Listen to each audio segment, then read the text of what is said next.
Mga kababayan, hindi pababayaan. Kahit anong oras, kahit anong panahon, sa sakuna at krisis, may tol kang maaasahan. Usapang tol, usapang tol. Senador Francis Tolentino, Senador Francis Tolentino, tol ng bawat Pilipino. Trabaho baka mo, tutok lang dito sa Usapang Tol. Usapang Tol, Usapang Tol. Senador Francis Tolentino, Senador Francis Tolentino, tol ng bawat Pilipino. Magandang umaga po Luzon, Visayas at Mindanao. Ngayon po ay araw ng Martes, ika-25 sa buwang ito ng Hunyo taong 2024. Kayo po ay nakasubaybay sa programang Usapang Tol at ako pong muli ang inyong lingkod, Cecil Villarosa. At mamaya makakasama natin syempre, wala pong iba kundi ang tol ng bawat Pilipino, Senator Francis Tol Tolentino.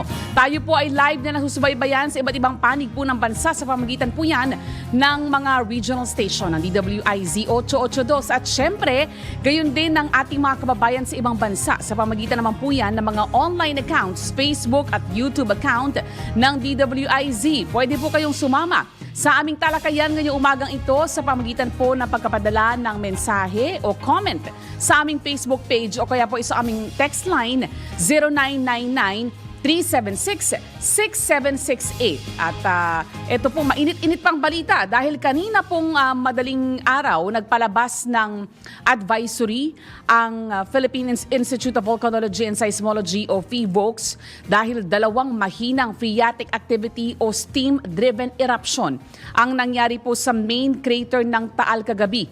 Dakong alas 9:30 at alas 9:32 ng gabi. Nangyari po yan kagabi. Ayon sa PHIVOLCS, umabot ng 600 meters ang taas ng ibinugang usok ng Bulkang Taal. Nananatili po sa Alert Level 1 ang Taal Volcano. Samantala, dalawang mahihinang lindol ang nangyari sa Magdamag. Ang unang pagyanig po ay naganap alas 8:56.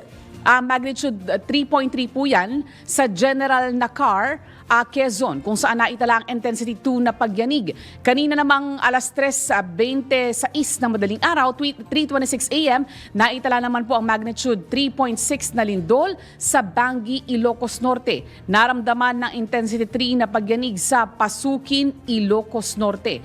Yung, pinapakita po namin sa screen yung eksaktong lugar ng origin ng pinangyarihan po ng lindol sa area po ng Ilocos Norte. Naramdaman yan sa lakas na intensity 3 sa Pasukin, sa bayan ng Pasukin. Yung Bulkang Taal, minomonitor natin to nung mga nakaraang linggo. Mataas yung ibinubugang sulfur dioxide. No, yung asupre na ibinubuga ng bulkan.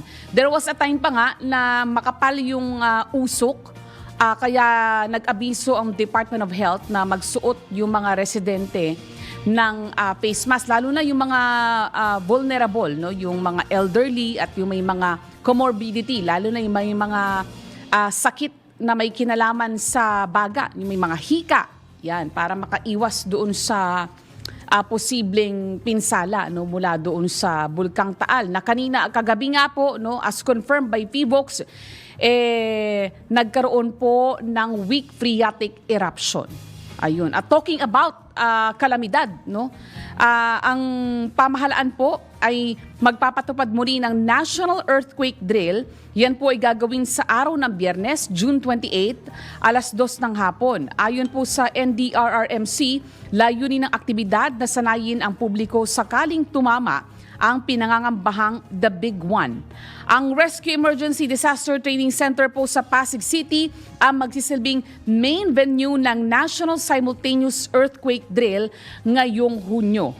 At ngayong araw po, June 25, ginugunita pala yung Day of the Filipino Seafarer. At dahil po dyan may alok na libreng sakay ang LRT Line 2 at MRT 3 para sa mga seaman ngayong araw. Ayon po sa Marina o Maritime Industry Authority, ang libreng sakay para sa mga seaman sa LRT 2 ay ipapatupad mula alas 7 ng umaga hanggang alas 9 na umaga at alas 5 ng hapon hanggang alas 7 ng gabi.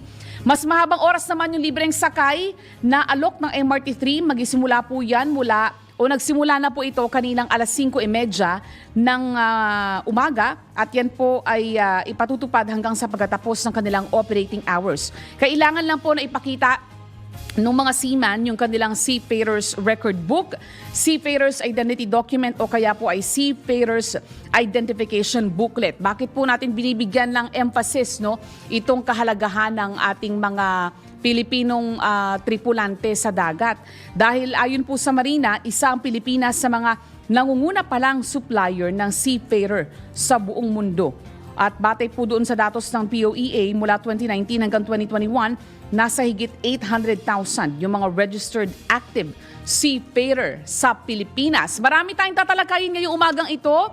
Kasama pa rin po dyan yung may kinalaman sa pagsupo sa sakuna dahil meron po tayong makakapanayam mamaya mula po sa Bureau of Fire Protection. Anyway, bago po tayo lumalim sa ating talakayan ngayong umaga, puntahan na po natin ang ating mga headlines. Mga malalaking balita, pinag-uusapan, mga balitang bagong-bago sa DWIZ Headlines. Sa ulo ng ating mga nagbabagang balita, ngayong ika-25 sa buwang ito ng Hunyo taong 2024, panibagong big-time oil price hike umarangkada na. DWIZ Balita. Mas mababang presyo ng bigas ipinangako ng mga traders sa susunod na buwan. DWIZ Balita. Kaso laban sa sinalakay na Pogo Hub sa Pampanga, iyahain na ng paoksi. DWIZ Balita. Ikatlong death anniversary ni dating Pangulong Noynoy Aquino ginunita ng kanyang pamilya at mga taga-suporta. DWIZ Balita. At viral hepatitis itinuturing ng urgent concern ayon sa Department of Health.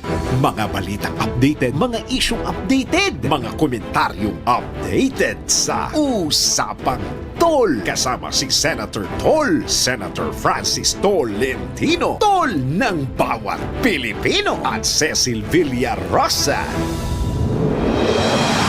At ngayon sa detalye ng ating mga balita, umarangkada ng panibagong big-time oil price hike. Ayon sa mga kumpanya na langis, 1 peso and 40 centavos ang itinaas ng presyo ng kada litro ng gasolina, habang 1 peso and 75 centavos ang iniakyat ng presyo ng kada litro ng diesel at 1 peso and 5 centavos naman ang price hike sa kada litro ng kerosene. Ipinatupad ng mga kumpanyang Sea Oil Philippines, Shell Pilipinas at Petrogas ang price adjustment ngayong alas 6 ng umaga, habang magkakaroon naman ng kaparehong price hike ang clean fuel alas 4:01 ng hapon.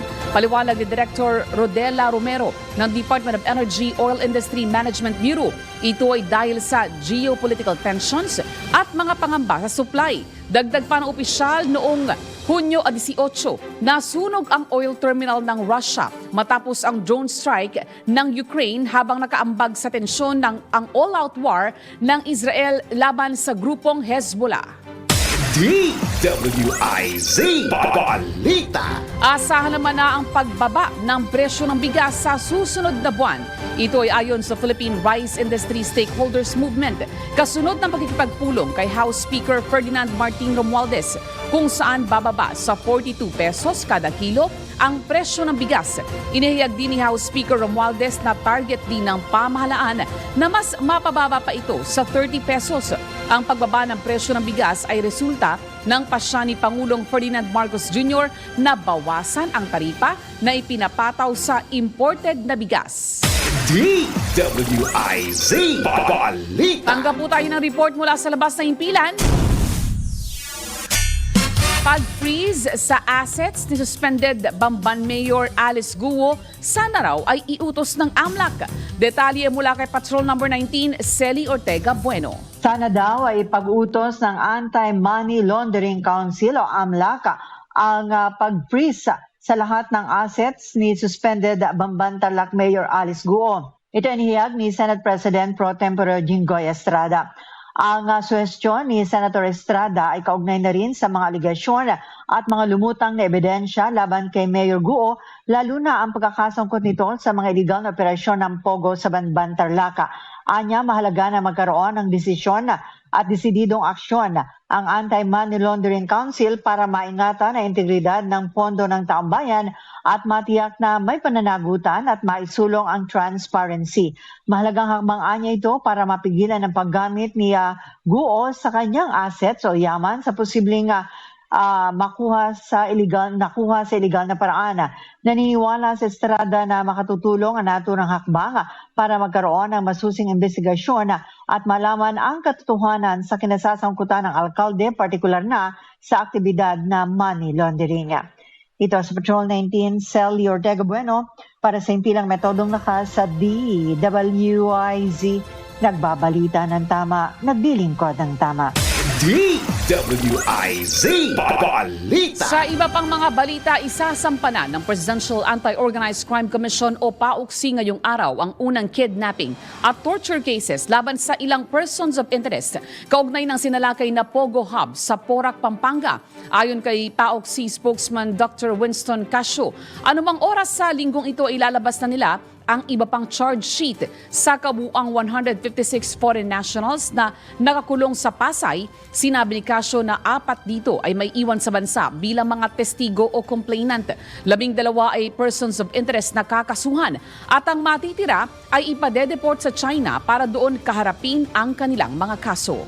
DWIZ Balita. Report po mula sa labas ng impilan.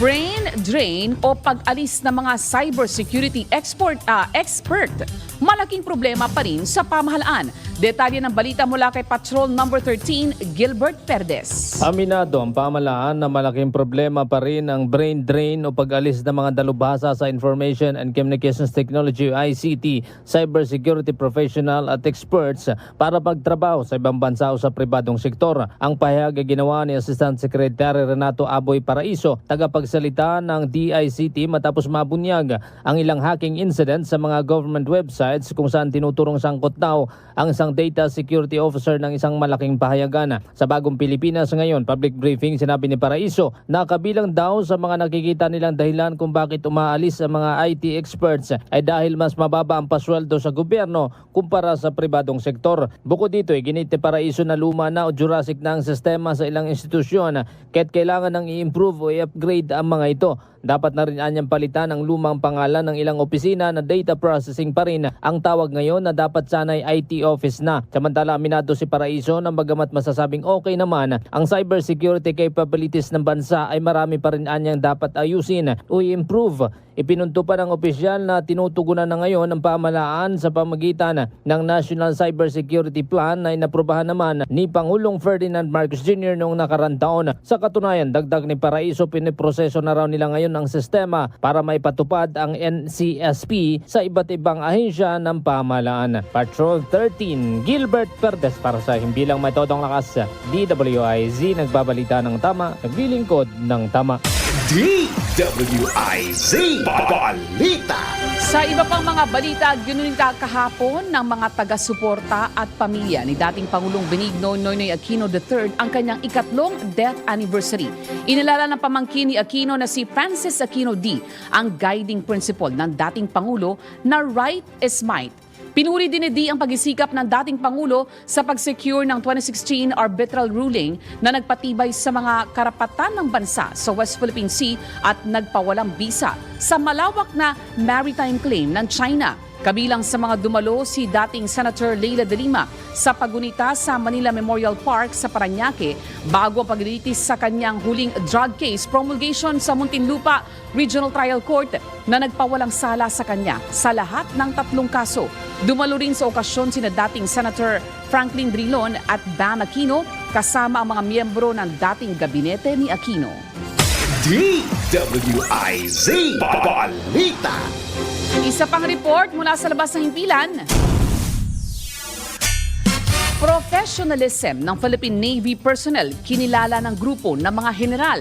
Detalye ng balita mula kay Patrol Number 17, Jopel Peleño. Binigyang papuri ng Association of Generals and Flag Officers o AGFO ang ipinakitang kabayanihan at profesionalismo ng mga official and personnel ng Philippine Navy na naglunsad ng resupply mission noong June 17 sa inilabas na statement na nilagdaan ni retired Vice Admiral Emilio C. Marayag Jr.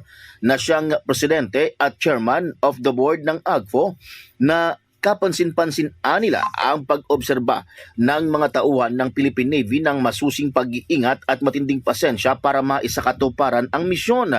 Sa kabila ito ng banta at mapanghamong kaganapan aniya sa pinag-aagawang teritoryo, giit ng AGFO, buo ang kanilang suporta sa pagsisikap ng gobyerno na maitaguyod ang sovereign right ng Pilipinas at hinikayat ang AFP napakaingatang mabuti ang mga frontline troops. Ito si Patrol 17 Chopel Peleño.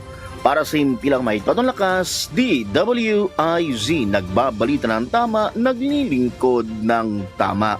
DWIZ Balita. Sa oras na 21 minuto makalipas ng alas 6 ng umaga, itinuturing ng Department of Health bilang urgent concern o isyong nangangailangan ng kagyat na solusyon ang viral hepatitis. Kasunod ito ng panawagan ng international medical experts sa mga bansang may mataas na kaso ng viral hepa na magdeklara na ng public health emergency para masugpo ang sakit hanggang taong 2030.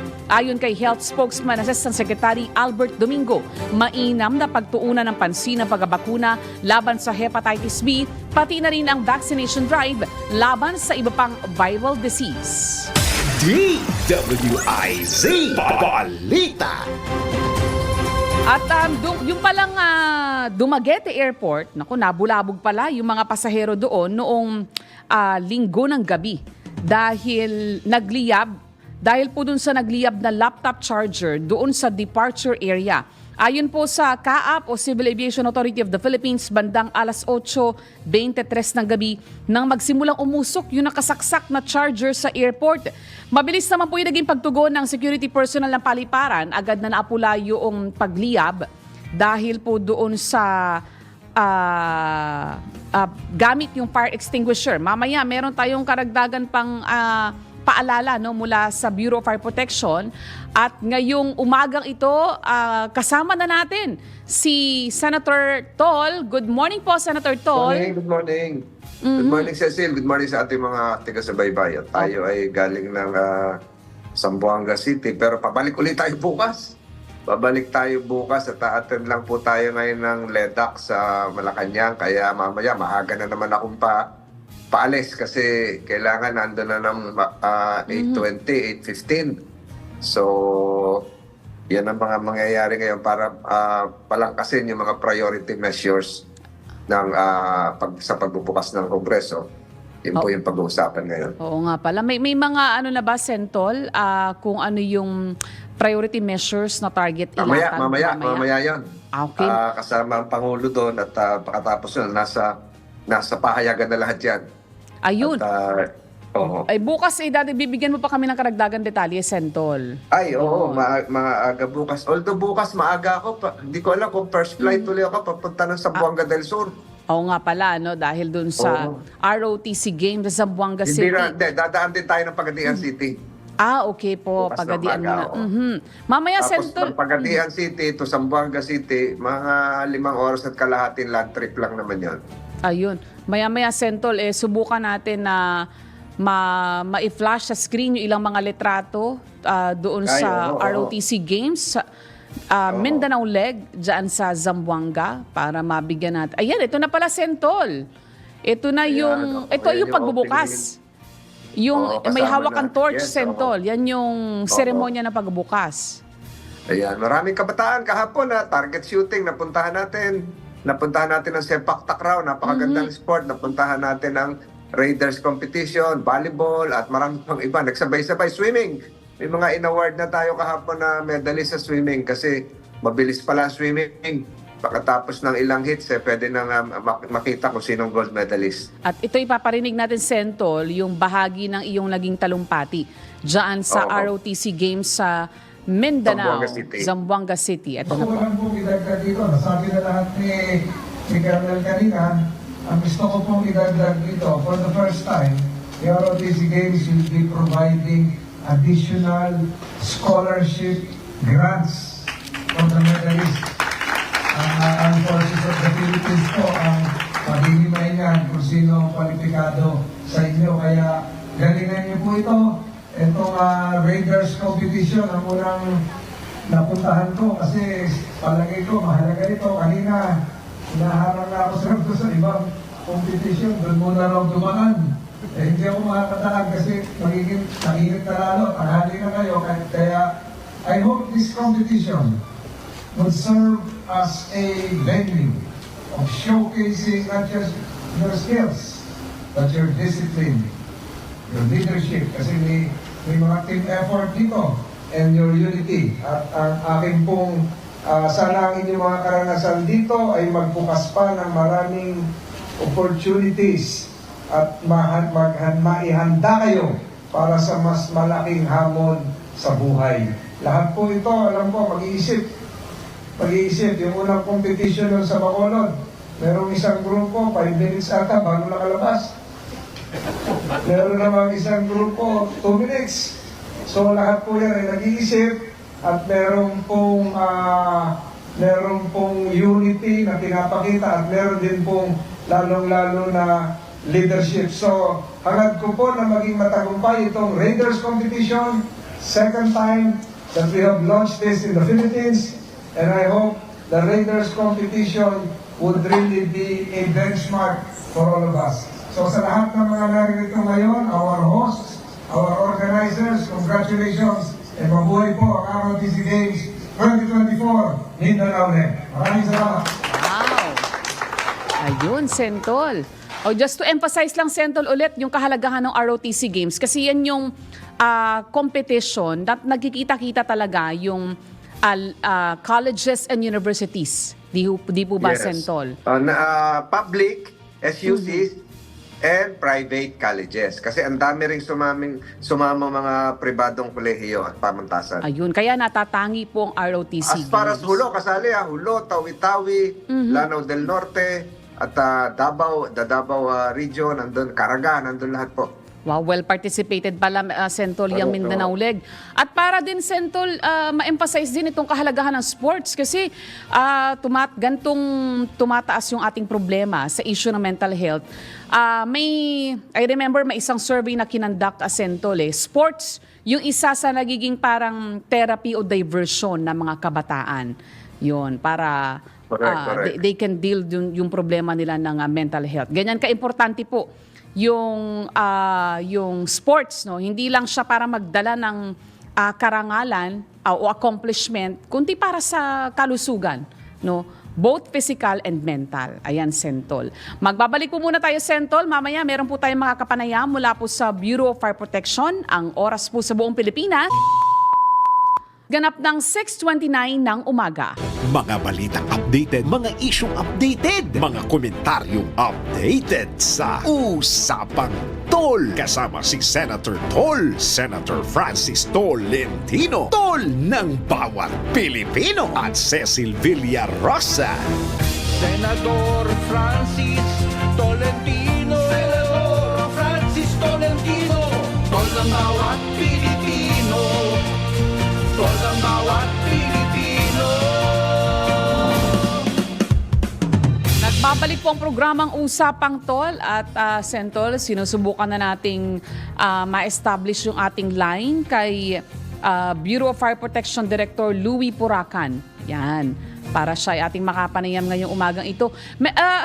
Sa Biyernes pala, Sentol, gagawin yung quarterly nationwide earthquake drill, June 28. Okay. Opo. Okay. At ang magiging parang pinakasentro ng gagawing aktibidad na yan, yun pong Rescue Emergency Disaster Training Center sa Pasig City. Yan, malaman natin kung ano po yung magiging participation dito ng Bureau of Fire Protection. At kaugnay po ng Sentol, nasa linya na po ng ating komunikasyon si BFP Director Louie Puracan. Magandang umaga po, Director. Magandang umaga po, ma'am. Magandang umaga po sa inyo lahat. Ganda umaga, Director. Ay, sir.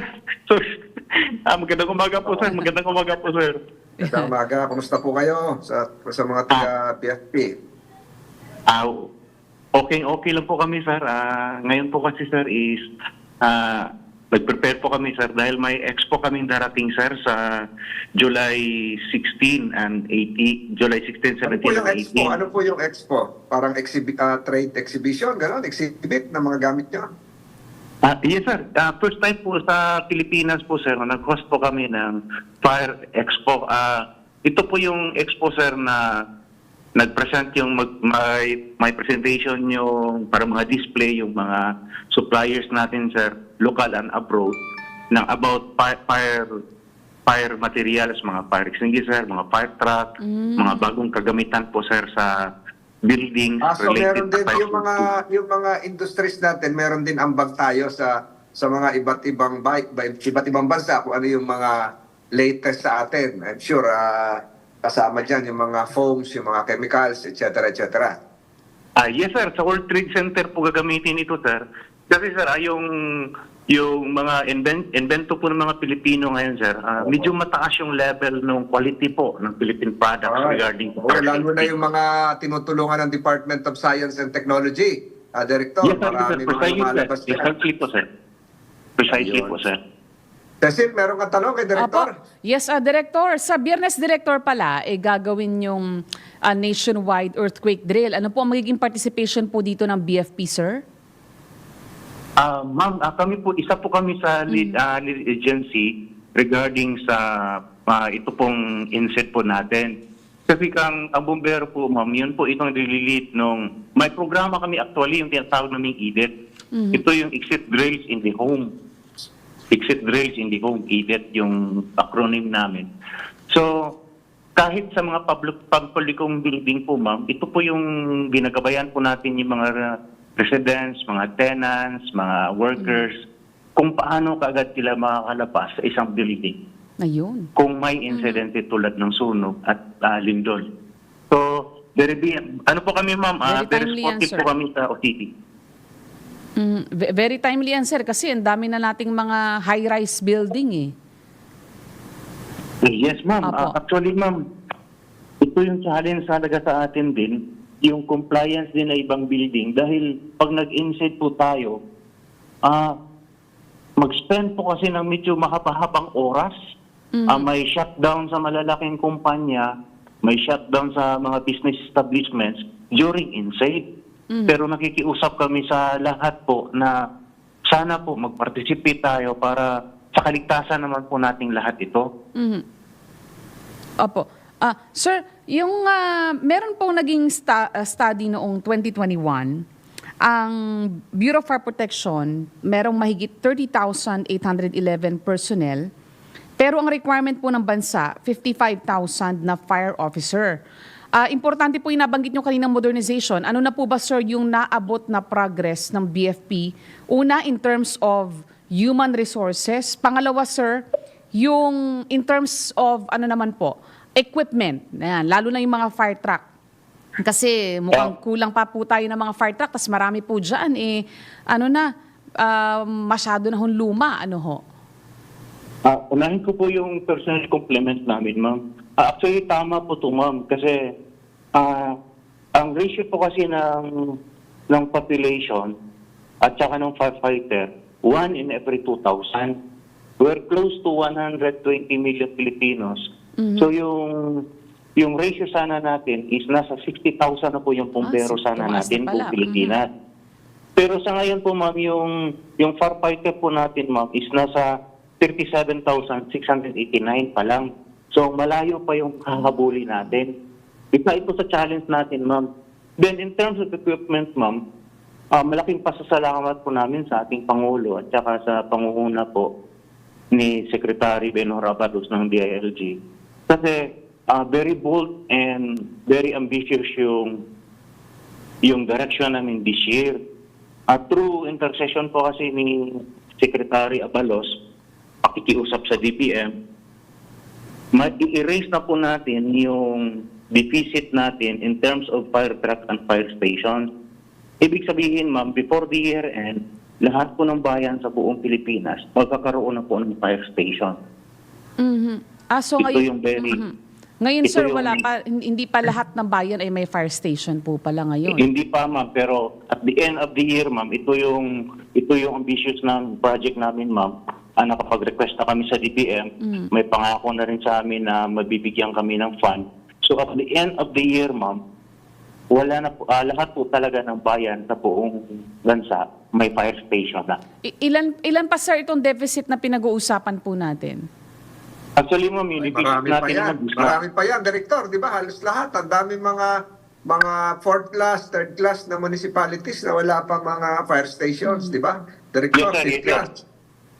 Actually, sir, yung wala pang fire station building talaga is 107. Marami Pero may out of the 107, 74 na lang po talaga yung walang building kasi may 107 kasi sir, may pag-aari ng local government units ng mga fire station, mga fire station building, nakikisilong lang yung pumpero doon. Pero ang gagawin po nating building this year, sir, is 107. Ito po yung gagawin natin. Kayang-kaya na po namin to, sir. May fund kami. Papasalamat din kami kay Senator Senator Tolentino, sir, sa support niyo sa amin na natulungan kami na yung part of our total our fire code fees collection magamit po namin. Ma'am, lumulubo po yung yung collection po namin this year is nasa may mga around 5 billion pa kaming fund ngayon sa DPM out of the collections of the fire code fees. So Okay, kaya ang po laki, talaga no? namin ito. Yes, sir. Thank you, sir. Thank you po talaga, sir. Matanong ko lang, Director, yung assistance natin, encouragement doon sa mga fire volunteer brigades. Ito, pag nasabi natin fire volunteer brigades, ito yung sa Chinatown, sa Binondo, meron sa Quezon City, Manila. Sa mga ibang probinsya ba, laganap ba itong mga fire volunteer brigades? Yes, sir. Actually, sir, napakalaking tulong talaga ng volunteer fire brigade, sir. Dahil yung contribution nila sa atin, hindi natin pwedeng isaalang-alang dahil halos nasa 40% po ng fire truck sa buong Pilipinas pag-aari ng volunteer fire brigade. Ilang percent, Director? Close to 40%, sir, ng number ng fire truck sa buong. Oo, 40%. At yung 40% na yun ay maintained, financed, and operated by private individuals. Sa bahay nila nakagarahin minsan yun. Mga assistant manager ng bangko, bank managers, pag may sunog, mag-uniforme na, diretsyo, napakalaking tulong. 40%, ngayon ko lang na-realize yan at baka growing pa yan, Director. Actually, sir, tama, sir. Ito yung mga tao, sir, na walang iniisip kundi paano makapaglingkod sa bayan. Settled naman to, financially stable ang mga taong ito, malalaking negosyo, anya tumutulong sila sa atin. Ito talaga yung talagang binibigay nilang oras para sa atin. At lumalaki po sila, sir. Lumalaki sila. Yung sense of voluntarism sa mga kababayan nating tulad nila, yung mga volunteer fire brigade, lalo na itong mga Chinese volunteer fire brigades, is malaki talaga yung contribution. Unang-una, sir, magaganda din yung mga unit nila.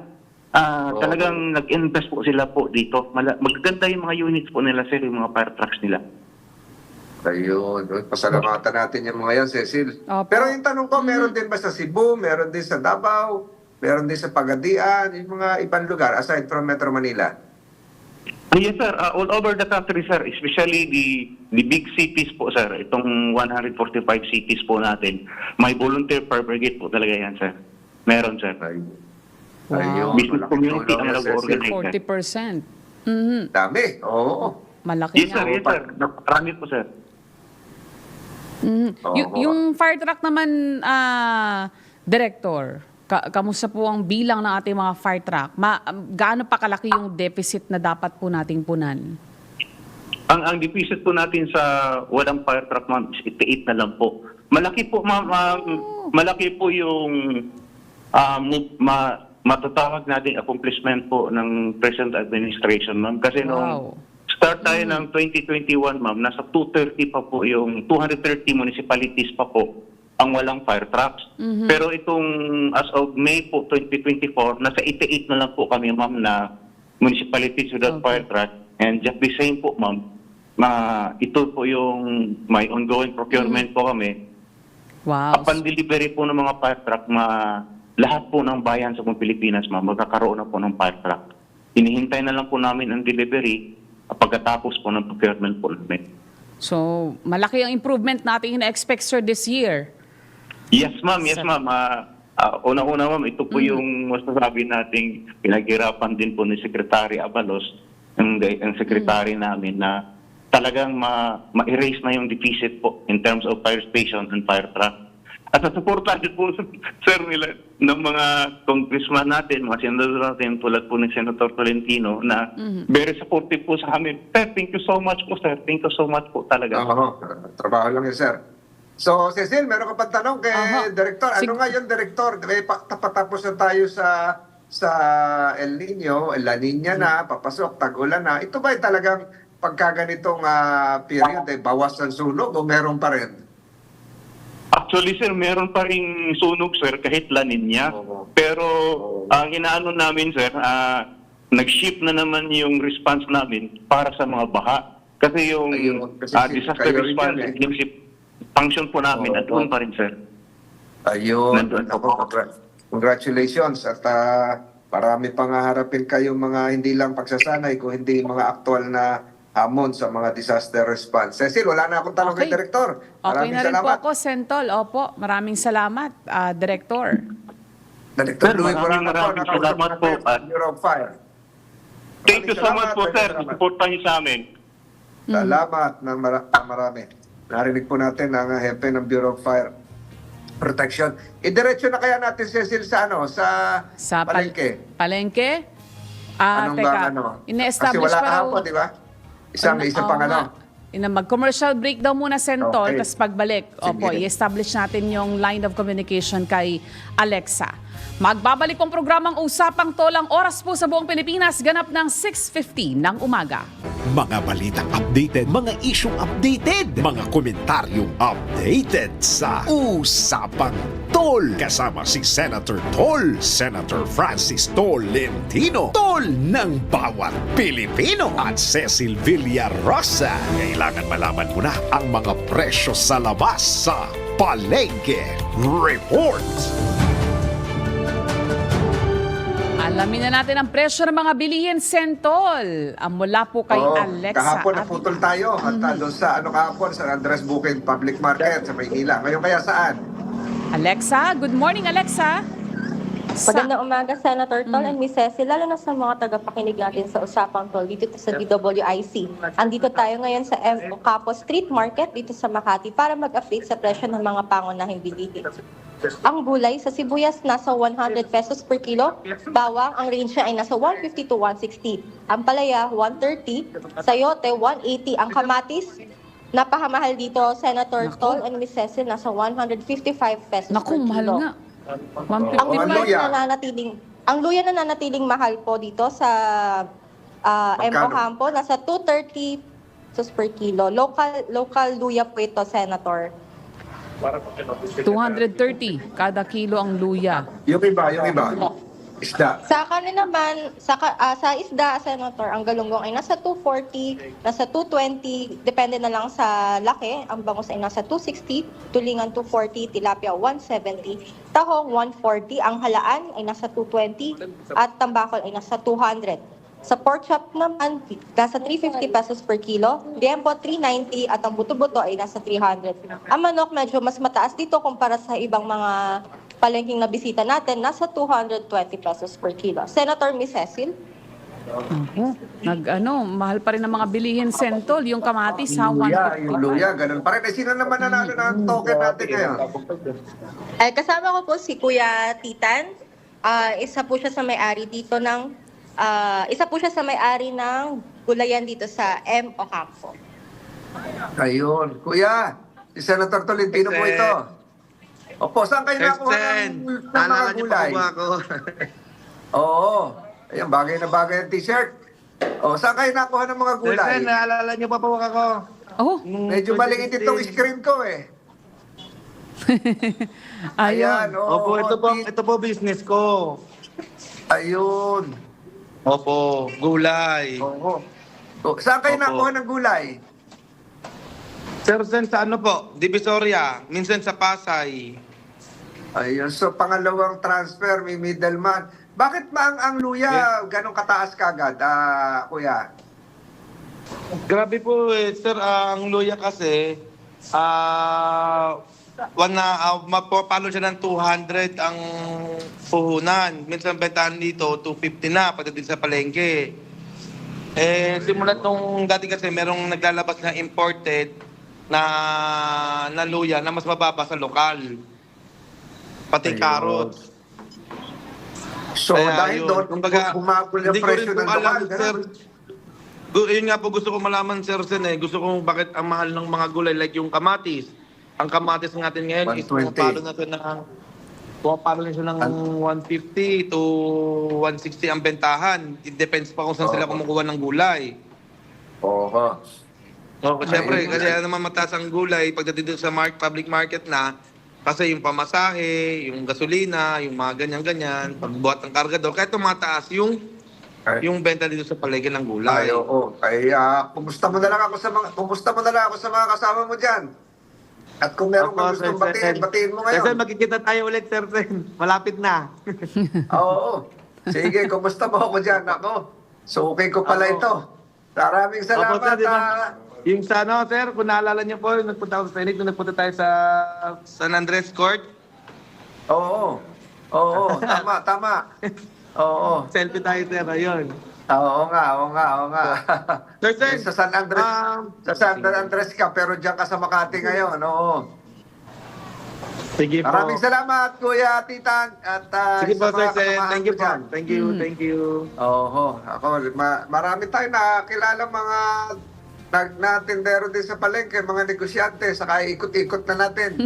At, Opo, yan Sir lang. Sen, ito, sarili ko na to, Sir Sen, yung business ko Ay, dito. congratulations. Opo. Oo. Thank you po. Ay, maraming Sir Sen. salamat sa mga Sir masisipag Sen, pag nating ano po, mga mag-visit po negosyante. ako ulit, sir, sa office niyo po, sir. Nakaselect Okay, po anytime. ata. Oo. Kumusta na lang dyan. Okay, Thank you maraming po, salamat. thank you po. Ingat po, Sir Sen. Ingat Cecil, po palagi. meron kang panalangin? Yes po, Sentol. At salamat din sa iyo, Salamat, Alexa. Opo. Bigyan po natin ng mahalagang mensahe mula po kay Sir D. Edgar Cabangon, ang chairman ng Aliw Broadcasting Corporation. A thought to ponder and live. Use your voice for kindness, your ears for compassion, your hands for charity, your mind for truth, and your heart for love. Where love is, God is. Think good, thank God, thank God. Have a great day ahead. God bless you. God bless us all. Ito po si Senator Tolentino. Maraming salamat sa sumubaybay sa Usapang Tol at sa mga taga-Pagadian City. Makikita-kita po tayo bukas yan sa Zamboanga del Sur. Maraming salamat po muli sa inyo lahat. Yan. Bukas pong muli sa programang Usapang Tol. Ako po inyong lingkod, Cecil Villarosa, ang tabayanan. Ang susunod na programang Pasada Balita. Kasama si Kuyang Johnny Bañez. Senador Francis Tolentino. Senador Francis Tolentino. Tol ng bawat Pilipino. Tol ng bawat Pilipino. Trabaho ba ang hanap mo? Mga isyung napapanahon, opinyon at diskusyon, turismo, negosyo, isang oras na hitik sa impormasyon. Ang bawat umaga mo, pagbabago sa Usapang Tol. Kasama sina Senator Francis Tol Tolentino at Cecil Villarosa. Lunes hanggang Biyernes, alas 6 ng umaga, dito lang sa DWIZ. Nagbabalita ng tama, naglilingkod ng tama. Tol ng bawat